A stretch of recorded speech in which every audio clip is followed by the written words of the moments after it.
আল্লাহ বলছেন, আমি আমার বান্দার নিকট তেমন যেমনটি সে আমার সম্পর্কে ধারণা করে। যখন আমরা ভুল করি তখন ইস্তেগফার করা, আল্লাহর প্রতিশোধের জন্য অপেক্ষা করা আমাদের কাজ নয়। ব্যাপারটা বুঝতে চেষ্টা করুন। আমাদের কাজ এটা নয় যে আমি তো পাপ করে ফেলেছি, এখন আল্লাহ কোনো না কোনোভাবে আমাকে শাস্তি দিবেন। তোমাদের উপর যেসব বিপদ আপদ পতিত হয় তা তোমাদের কর্মেরই ফল। তোমরাই তোমাদের দুই হাতে এটা অর্জন করেছো, তুমি নিজেই নিজের জন্য এটা ক্রয় করেছো। তোমাদের শাস্তি দিয়ে আল্লাহ কি করবেন? আল্লাহ নিজেই এই কথা বলছেন, তোমাদের পিছনে লেগে আল্লাহ কি করবেন? তাই মানুষ খারাপ পরিস্থিতিতে পড়লেই মনে করে আল্লাহ তাদের শাস্তি দিচ্ছেন, আল্লাহ তাদের কষ্ট দিচ্ছেন।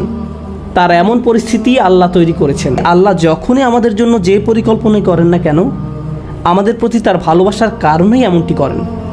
আল্লাহ আজ্জা জাল্লাহ তার বান্দাদের ভালোবাসেন, তিনি তাদের জন্য সবচেয়ে ভালোটাই পছন্দ করেন। আমরা আমাদের নিজেদের যতটা ভালোবাসতে পারি, আল্লাহ আমাদের তার চেয়েও বেশি ভালোবাসেন। আমরা নিজেদের যতটা যত্ন নিতে পারবো, আল্লাহ তার চেয়েও বেশি যত্ন নিয়ে থাকেন। আমরা যখন এই বিষয়টা ভুলে যাই তখন হেদায়েত হারিয়ে যায়। আপনি সালাত মিস করলেন কারণ দেরিতে ঘুম থেকে জেগেছেন, ফজর নামাজ পড়তে পারেননি, এখন দেরিতে পড়েছেন। একই দিনে আপনার একটা চাকরির ইন্টারভিউ ছিল, ইন্টারভিউ ভালো হয়নি। তখন আপনি ভাবতে থাকলেন এমনটি ঘটেছে কারণ আমি সালাত মিস করেছি। এখন এর উত্তর হলো, সালাত মিস করার কারণে এমনটি হতে পারে, আবার নাও হতে পারে। নিশ্চিত করে জানার কোনো উপায় নেই। আপনি বা অন্য কারো পক্ষে এর আসল কারণ জানা কখনোই সম্ভব না। কিন্তু যে জিনিসটি আপনাকে সাহায্য করবে তা হলো, আল্লাহ বলছেন, আমি আমার বান্দার নিকট তেমন যেমনটি সে আমার সম্পর্কে ধারণা করে। আপনি যদি ধারণা করেন নামাজ মিস করার কারণে আল্লাহ আপনার উপর প্রতিশোধ নিয়েছেন, তাহলে আপনার নিকট আল্লাহ তেমনই। কিন্তু আপনি যদি এভাবে চিন্তা করেন যে আমি আমার যথাসাধ্য চেষ্টা করেছি, ইন্টারভিউতে ভালো উত্তর দিয়েছি, এটা সম্ভবত আমার জন্য ভালো চাকরি নয়। যদি ভালো চাকরি হতো তাহলে আল্লাহ আমার জন্য এর ব্যবস্থা করে দিতেন। এখন আপনার যদি এই দৃষ্টিভঙ্গি থাকে, তাহলে আপনার সকল ভুল ত্রুটি সত্ত্বেও আল্লাহ আপনার নিকট তেমনই। আমাদের দায়িত্ব হলো, যখন আমরা ভুল করি তখন ইস্তেগফার করা, আল্লাহর প্রতিশোধের জন্য অপেক্ষা করা আমাদের কাজ নয়। ব্যাপারটা বুঝতে চেষ্টা করুন। আমাদের কাজ এটা নয় যে আমি তো পাপ করে ফেলেছি, এখন আল্লাহ কোনো না কোনোভাবে আমাকে শাস্তি দিবেন। এজন্যই আল্লাহ বলছেন, অমা আসাবাকুম মিন মুসিবাতিন ফাবিমা কাসাবাত আইদিকুম, তোমাদের উপর যেসব বিপদ আপদ পতিত হয় তা তোমাদের কর্মেরই ফল। তোমরাই তোমাদের দুই হাতে এটা অর্জন করেছো, তুমি নিজেই নিজের জন্য এটা ক্রয় করেছো। এমনকি আধ্যাত্মিক জগতেও আমাদের কর্মের কারণে আমাদের উপর বিভিন্ন বিপদ আপদ পতিত হতে পারে। যেমন আপনি যদি ক্রমাগত মাতা পিতার সাথে খারাপ আচরণ করতে থাকেন এবং আপনার উপর কোনো মুসিবত আরোপিত হয়, এতে সম্ভবত কোনো কানেকশন রয়েছে। এই সমস্ত ক্ষেত্রে আল্লাহ কি করেন? ওয়ায়াফু আন কাসীর, এবং তিনি তোমাদের গুনাহ ক্ষমা করে দেন। বস্তুগত জগতে আপনি যদি 2 তলার ছাদ থেকে লাফ দেন, ফলাফল ভোগ করতে হবে। আল্লাহ বলবেন না যে এইবার আমি তোমার পা ভাঙব না, না না, যা ঘটার তা ঘটবে। আগুনে যদি হাত রাখেন তা পোড়া যাবেই। আল্লাহ বলবেন না যে তুমি তো আজকে ফজর নামাজ পড়েছো, তোমার হাত পুড়বে না, এমনটা ঘটবে না। কিন্তু যখন আধ্যাত্মিক জগতের কথা আসে, তিনি বলছেন ওয়ায়াফু আন কাসীর, তিনি সাথে সাথেই প্রতিশোধ নেন না। আল্লাহ এভাবেই আমাদের সাথে আচরণ করেন, ওয়ায়াফু আন কাসীর। এই ব্যাপারটা আমাদের মনের মাঝে গেঁথে নিতে হবে। যে কারণে আমি আজ এই আলোচনার সূত্রপাত করলাম তা হলো, আমাদের উম্মায় প্রতিদিন যে আধ্যাত্মিক অপরাধটি সংঘটিত হয়, তা হয় একজন স্নেহের মানুষের হাতে অন্য একজন স্নেহের মানুষের, পিতামাতা, স্বামী স্ত্রী। কখনো কখনো আমরা আমাদের স্নেহের মানুষদের সবচেয়ে জঘন্য কথাটা বলে বসি। মাঝে মাঝে আমরা সেসব কথা বলে আল্লাহর নামে। তুমি যা করছো তার জন্য আল্লাহ তোমাকে শাস্তি দেবেন, একদিন তোমাকে বিচারের কাঠগড়ায় দাঁড়াতে হবে। তুমি যা করছো তা আল্লাহ কোনোদিন ক্ষমা করবেন না। মা তার সন্তানকে এভাবে বলে, স্ত্রী স্বামীকে বলে, ভাই বোন একে অপরকে বলে।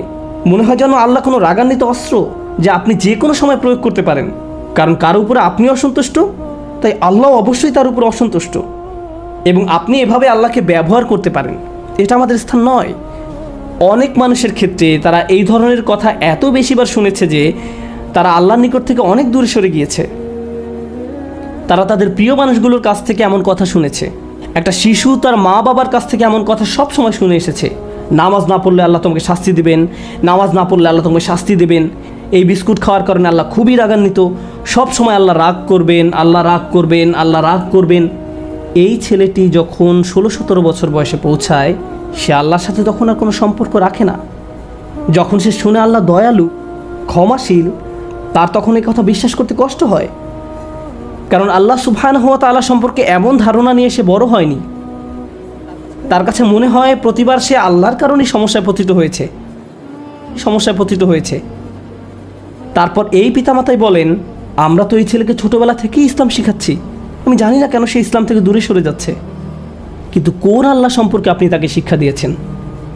একজন রাগান্বিত আল্লাহ, এমন আল্লাহ যিনি শুধু শাস্তিই দিতে চান, অথচ আল্লাহ বলছেন মা ইয়াফআলুল্লাহু বিআযাবিকুম, তোমাদের শাস্তি দিয়ে আল্লাহ কি করবেন?